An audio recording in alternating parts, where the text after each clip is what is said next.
అందరికి వందనాలమ్మా. వందనాలండి బెదర్ గారు. మరి దేవుడి మహాకృపతో దేవుడిచ్చిన అవకాశం బట్టి మరి ఒక పరిశుద్ధన నివాసంకి వచ్చి దేవుడి ఇంత అవకాశం ఇచ్చినందుకు ప్రేమపూర్వకంగా మా చెల్లెమ్మకు వందనాలు తెలియజేస్తున్నాను. మరి ఎన్నో విషయాలు కూడా మరి ప్రార్థనపూర్వకంగా ప్రార్థన చేస్తాను. ప్రతి సహోదరులు కూడా చెల్లెమ్మ ఇంటికి వెళ్ళి ప్రేమతో ఆహ్వానించి వాళ్ళ కుటుంబ క్షేమం కావాలి, వాళ్ళ కుటుంబంలోనూ సమాధాన పడాలి, కుటుంబాల కొరకు ఆరోగ్యం కొరకు ప్రార్థించాలి. అది దేవుడిచ్చిన మహాఘనత. ప్రేమ బిడ్డలారా, మనం ఎక్కడ వెళ్ళినా క్రీస్తు ప్రేమ ఎంబడాలి. క్రీస్తు మన కోసం ఎన్నో విషయాలు ప్రేమ చూపించి సంపూర్ణముగా నడమన్నాడు. ఒకరితో ఒకరు సంపూర్ణం. ప్రేమే చాలా గొప్పది. అన్నిట్లకంటే ప్రేమ దేవుడి ప్రేమ. ఆయన మరవలేన ప్రేమ. ఆయన ఎడబాడు. ఆ ప్రేమ మనకు కావాలి. ఈ రోజుల్లోనూ దేవుని ప్రేమ పొందలేకపోతున్నారు, దేవుడి ప్రేమ తెలుసుకోలేకపోతున్నారు. ఎలా ప్రేమించాలి, ఎలా నడవాలి, ఎలా ప్రార్థించేయాలని ప్రతి ఒక్కరూ సహోదరులు కూడా కుమంది చెల్లెమ్మలు కూడా ఎలా ప్రార్థన చేయాలి తెలుసుకోలేకపోతున్నారు. ప్రభు అంటున్నాడు, దేవుని కార్యము చేసినట్లుగా నా ప్రేమను మీరు తెలుసుకోండి. నేను నిన్ను ప్రేమిస్తున్నాను. నీ ఏ సమస్య అయినా ఆ భారమంతా నేను మోసా కనుక మీకోసం అన్ని విషయాలు సిద్ధం చేసి సంపూర్ణముగా మంచి కార్యము ఇవ్వాలని ఉంది. మరి సంపూర్ణమ కావాలి మనకి. సంపూర్ణం ఆరోగ్యం, సంపూర్ణం సంతోషం, సంపూర్ణం సమాధానం ఒక ఇంటిలో మనం ఉండాలి. మరి ద్వితీయోపకాండలోకి వెళ్దాం. చూడండి, చదవండి. ద్వితీయోపకాండంలోకి వెళ్తే అక్కడ మాట ఉంది 32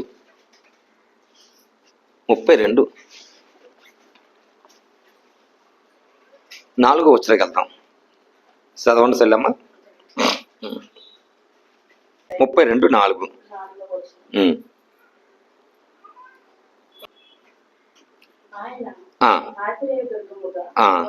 ఉన్నాడు.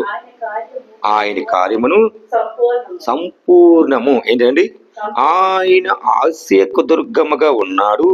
ఆయన కార్యమంట సంపూర్ణముగా. మరి దేవుడు పిలుస్తాడు, దేవుడు మొరపెట్టాడు. మరి సంపూర్ణమ కావాలి మనకి. సంపూర్ణం అంటేనే సమాధానం పడినట్టు. ఇక్కడ ఏంటంటే ఆయన చర్యలన్నీ న్యాయమును,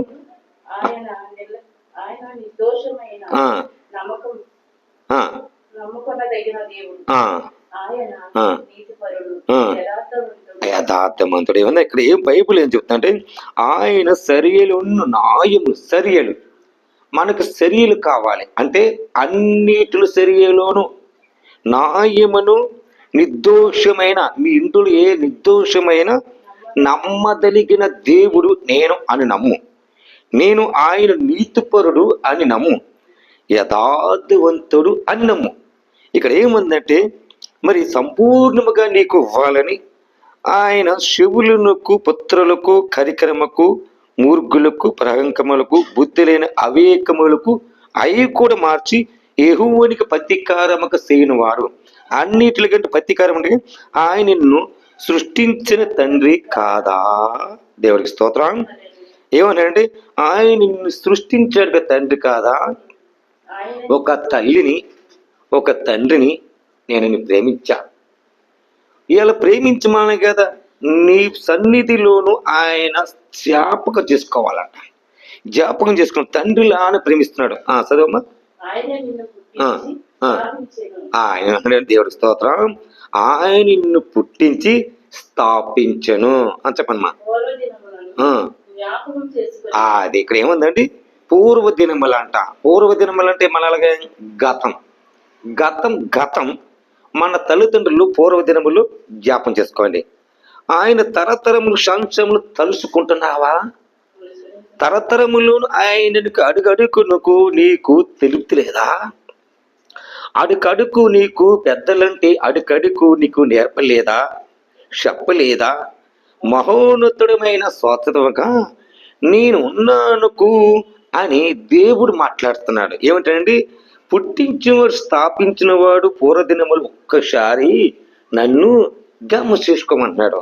నేను తండ్రికి అడుగడుగులకు నేను ప్రేమిస్తున్నా, నేను సృష్టించిన తండ్రి కాదా అని అన్నాడు. ఆయన అన్నాడు, ఇదిగో భీకరమైన పక్షరాజు వలె ఈయనకు సృష్టికర్తకు ఏ దేవుడుకు ఉండలేడు. ఇదిగో నిజమైన దేవుడును నిజమైన నీతిపరుని నేను. దేవుడికి వాళ్ళు కూడా నన్ను ఏం చేస్తారంటే ఆ దేవతలు కూడా దేవుని మొక్కుతున్నారంట. మొక్కుతానండి. ఇక్కడ ఏ స్థలములోను ఏ ఉన్నత స్థలములో ఇదిగో నీ ఇంటి నివాసమునకు ఏ తెగులును గుడారమును సమీపింపదో. దేవుడికి స్తోత్రం. ఎందుకంటే దేవుడు అంటే మన ఆరోగ్యములు బలహీనుంటాయి అమ్మా, బలహీనతలు ఉంటాయి, సమస్యలు ఉంటాయి. ఈ సమస్యలకి బలహీనతలకి ఆరోగ్యాలకి జయించిన వాడే గొప్పవాడు. దేవుడికి స్తోత్రం. ఎందుకంటే జయించినాడంటే ఈ వాక్యం ఏం చేయందంటే అన్నిటికంటే మీకోసం నేను జయించాను కాదా, మీకోసం నేను ప్రాణం పెట్టాను కాదా, మీకోసం నేను త్యాగం చేశాను కాదా. అందుకని జయించిన వాడే పరలోకిన వారసులు నిత్య జీవమును తండ్రి ఉన్నాడు అని ప్రభు చెప్తున్నాడు. తండ్రి ఉన్నాడు. మనం ఏ కార్యము చేసినా ఆయన ఉండాలి. అదేమ్మా రూతు గంధంలోకి వెళ్తాం. చూద్దామా, రూతు గంధంలోకి వెళ్తే దేవుడిచ్చిన బహుమానం అంటే ఎలా ఉండండి. మరి సంపూర్ణమైన మనకు కావాలి. సంపూర్ణం కావాలంటే దేవుడిచ్చిన బహుమానం మనకు కావాలి. రూతు 2 అమ్మ, రూతు గంధము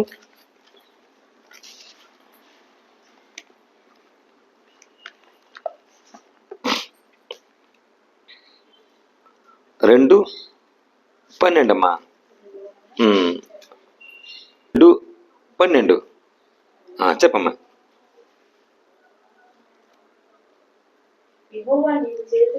యెహోవా నీవు చేసిన దానిని ప్రతిఫలమిచ్చును. ఇశ్రాయేలు దేవుడేనే యెహోవా ఉండినట్లు వచ్చేది ఆయన. ఆయన దేవుడికి స్తోత్రం. ఇక్కడ ఏముందండి, నీకు సంపూర్ణమైన బహుమానమును నీకు ఉత్తరం ఇచ్చుతంటున్నాడు. మనకి ఉత్తరం కావాలి. ఏం ఉత్తరాలండి? ఆయన ఇశ్రాయేలు దేవుడికి ఆనాడు మరి ఎన్నో సమస్యలు ఇచ్చిన ఇశ్రాయేలు దేవుడు నేనే కాదా, నేను నీకు ఆపిస్తున్నాను, నీకు ప్రతిఫలమును కావాలి, మన ఫలాలు కావాలి, సమాధానం కావాలి. ప్రభువా ఈ ప్రతిఫలం అనుకుంటాడు, యెహోవానికి రెక్కల కింద నీ సురక్షితంగా చక్కగా ఇస్తాను. ఎంత మరి రెక్కల కింద ఆయన సురక్షితంగా నున్నట్లు నీ వచ్చేది నీకు సంపూర్ణమైన ఆయనను అందుకో. ఆమె నా ఏలినవాడా, నేను పరిగెత్తదనుకో ఒక దానికి కాకపోయాను, నీవు నన్ను ఎవరించిన దాసురాలు నా యందు ప్రేమ కలిగిన మాట్లాడు కనుక నా ఎడల నీకు కటాక్షములు కలిగిన చెప్పును. దేవుడికి స్తోత్రం. అక్కడ రూతు కూడా మరి ఎంత సంపూర్ణంగా ఉంటే అక్కడ బోయజు కూడా మరి ఎంతోనూ ప్రేమించాడు. ఈ రోజుల్లోనూ భర్త మరి బోయజులాగా భర్త దొరుకుని ఎంతో మంది ఉంటారు. రూతుగా కలిగినట్లుగా జ్ఞానం పెంచిగా దేవునెత్తి భయభక్తి గలగుండే కోడలు ఉంటారు. ఎందుకని రూతు మరి ఎంతో జ్ఞానం, దేవుడికి నమ్మకం.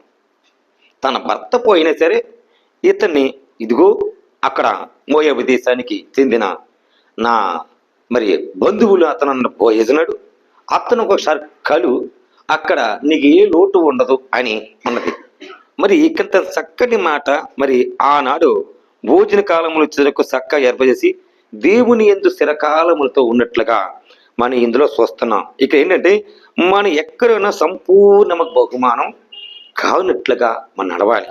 మరి దేవుడు మనం నమ్మదలిగిన వాడు, ఆయన సురక్షితంగా ఉన్నట్లు ఉన్నాయి. ప్రియమిట్లరా మన దేవునికి న్యాయమును కనిపెట్టిన ఆయన ప్రత్యక్షంగా ఉండాలని ఈ వాక్యం రాయింది. చూడండి, ఏబు సమాధికి వెళ్తాం.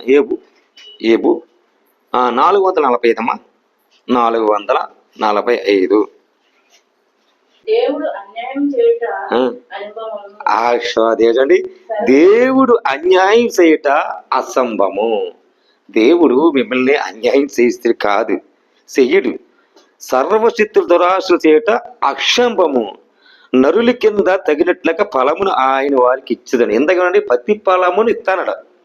ప్రతి ఫలమును ఇచ్చి ఆయన మార్గం అన్నిటిలో నీకు సంపోస్తుంది. నీతిని యథార్థమును సంచరించండి, ఆయన సంపూర్ణముగా ఉన్నట్లుగా ఉండాలని ఈ వాక్యం. మరి విజ్ఞానం అంటే మాకు ఏబు భక్తుడు. ఏబు గారు ఎన్నో విషయాలు మరి చూస్తుంటాం బైబిల్లను. కుటుంబంలో సమస్యలు వచ్చినా, ఆరోగ్య సమస్యలు వచ్చినా, బిడ్డల సమస్యలు వచ్చినా, దేవునికి నీతి యథార్థముగా తన పోగొట్టుకోలేదు. ఎందుకు పోగొట్టుకోలేదు? ఎన్నో సమస్యలు వచ్చినా ఈ రోజుల్లో యథార్థవంతులు స్త్రీలు ఉన్నారు, యథార్థవంతులు పురుషులు కూడా ఉన్నారు. ఎందుకని? ఒకరితో ఒక్కరు ప్రేమ కలిగి, భార్య భర్త లక్షణాలను ప్రేమ కలిగి నడుచుకోవాలంట. ఎలా నడుచుకోవాలి?